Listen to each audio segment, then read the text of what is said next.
quite an early stage, I've been on film sets, and in fact was on the Bible when my father was directing the Bible in Rome and had to get the animals into the ark 2 by 2. And I remember hearing him complain about the animal trainers on that film and the fact that they were basically inept. My father was extraordinary with animals and naturally got those animals into the ark, and this was before CGI, a long time before CGI 2 by 2. I think so much of dealing with animals is just extending your imagination a little bit. Animals can't tell you verbally what they think, but anyone who's spent any time with animals knows when an animal is happy or unhappy. For those of us who spend a lot of time with them and love them very much, just looking in an animal's eyes will tell you the state of its emotional, or will tell you its emotional state. The abuse of animals, I'm afraid, has been very prevalent in movies. I think it's not long ago that they put in this caveat: no animals were injured in the making of this movie. But I've witnessed some very unpleasant dealings with animals, not so much in America, although I was once privy to a really gross exhibition of cruelty to horses on a film. Often I think because actors and people involved with the making of a movie don't want to lose their own jobs, they don't speak up. I simply won't go on a set if I see an animal being abused. I'll let the animal trainer know, and if that doesn't work, I'll let the director know, and I'll let everyone on the set know. That costs money, so people usually clean up their act when an actor threatens not to show up. But it's really the one area that I literally cannot stomach on a film. I cannot work happily in a situation in which animals are being treated badly. I'm incapable of it. The use of exotic animals is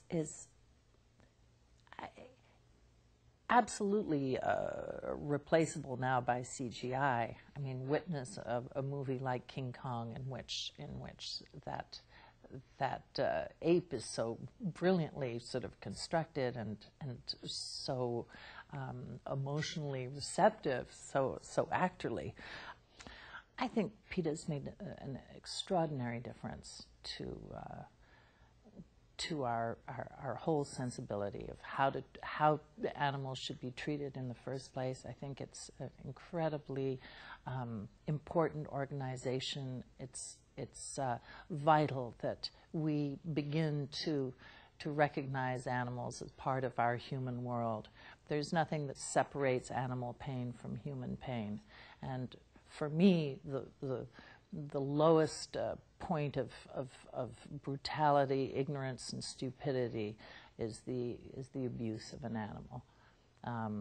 Not just that; it's total cowardice, and I think that PETA's really changed a lot of people's minds about wearing fur, about animals being used in the wrong way in big circuses, in small circuses, roadside zoos.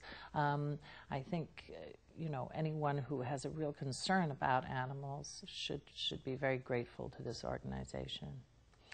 I think that without question, the idea that one forcibly takes small simians, small apes, away from their parents at an age in which neither the parents or the babies have any way of supporting that loss, and manipulating them into some sort of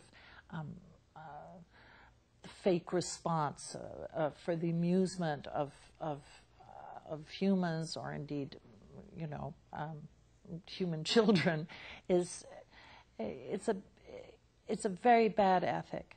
And I think as soon as children realize that those animals are kept behind bars for their amusement, they won't want to see that.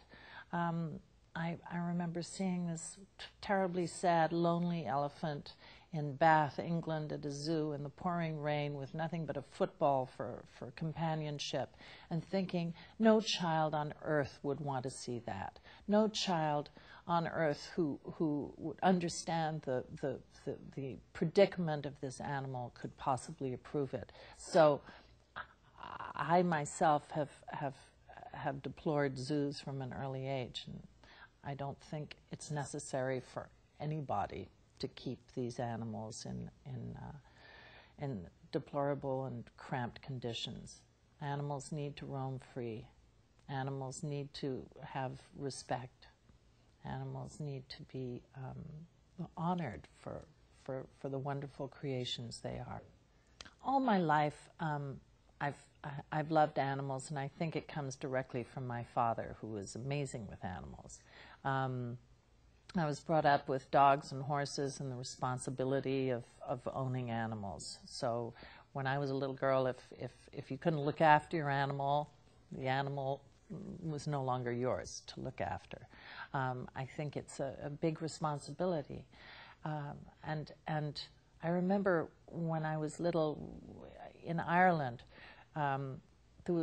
there were mummers who would come on Boxing Day, the day after Christmas, and they had a song which went, the wren, the king of all birds, St. Stephen's Day was caught in the furs. Although he was small, his courage was great. Cheer up, old lady, and give us a treat. Well, they would usually trap a little wren and put it in a cage or in a little box and carry it around from house to house with this song. And before long, of course, the little wren would die in its cardboard box. And I remember my mother, who was tremendously kind-hearted, always buying that little wren from the mummers and setting it free. And sometimes the wren wouldn't survive. But that was what I grew up with. You know, my mother had a lot of heart, and so did my father about animals, and I think I've inherited that from both of them. Yeah.